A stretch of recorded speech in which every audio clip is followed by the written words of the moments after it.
बात बहुत महत्वपूर्ण कही एनके सिंह साहब ने, वो ये कही कि जब सरकार एक बार बन जाती है तो सारे मतभेदों को भुला दिया जाता है और यही कारण है कि अब शायद वो नाराजगी दूर होगी।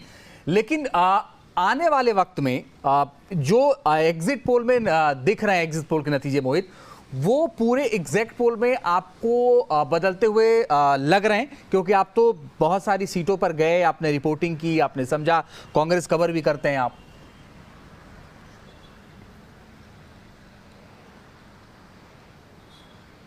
नहीं, देखिए बिल्कुल, जब हम सड़क के मार्ग से जमीन पे जब उतरे और जमीन पे जब उतरे तो देखिए हवा तो कांग्रेस के पक्ष में थी, क्योंकि जो अभी बीच में जो अपनी बात आपने रोकी थी हम उसी को आगे बढ़ाते हैं।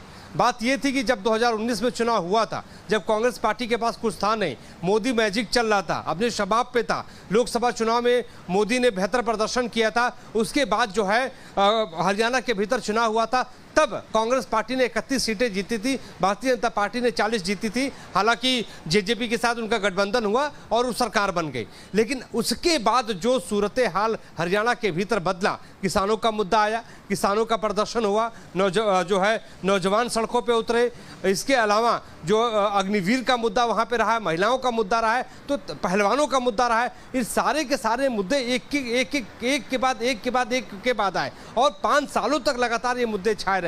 और उसके बाद भारत जोड़ो यात्रा जब राहुल गांधी की जीटी बेल्ट पे चली, जब वो पैदल वहां से चले, तो उसमें उसका भी बहुत बड़ा इम्पैक्ट पड़ा था।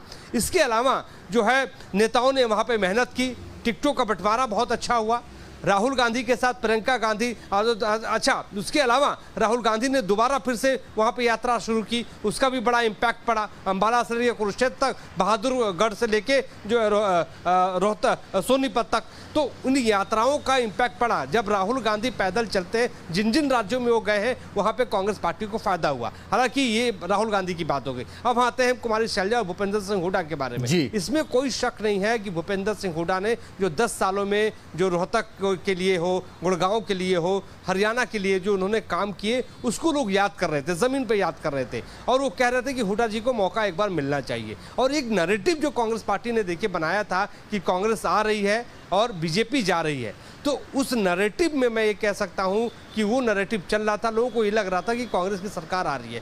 जो सीटें कांग्रेस पार्टी 10 दिनों पहले, 5 दिनों पहले हार रही थी, ये नैरेटिव इतना काम किया कि वहां के लोगों का ये कहना था कि अगर सरकार आ ही रही है तो हम इस सीट पे वोट क्यों न दें, भले इनका प्रत्याशी कमजोर हो। तो इससे भी कांग्रेस पार्टी को जमीन पर फायदा दिखता है कि ये 1, 2, 3 कोणीय नहीं है, ये षटकोण है, 6 कोने हैं इसमें।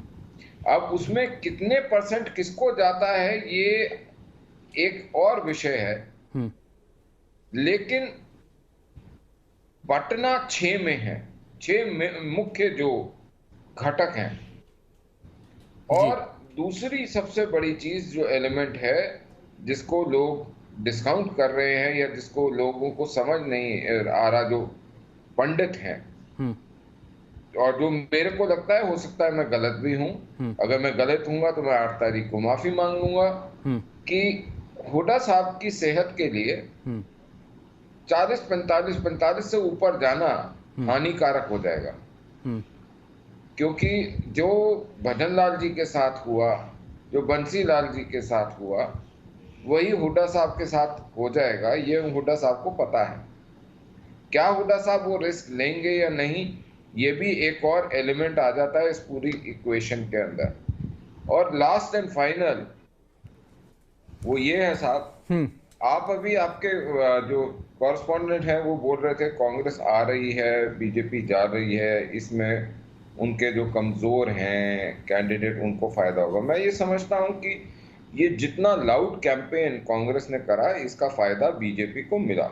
चाहे वो खिलाड़ियों को यूज करना था, किसानों को यूज करना था, उसका फायदा बीजेपी को मिला। क्योंकि इनकी जो लाउड माउथ कैंपेन था, वो लाउड माउथ कैंपेन इनको नुकसान कर गया।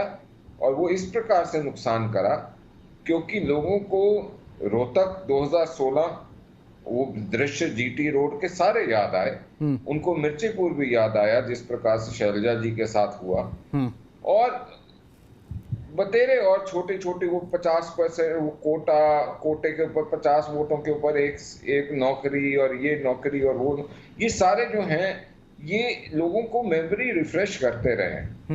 मेरे को ऐसा लगता है, हो सकता है मेरा आकलन गलत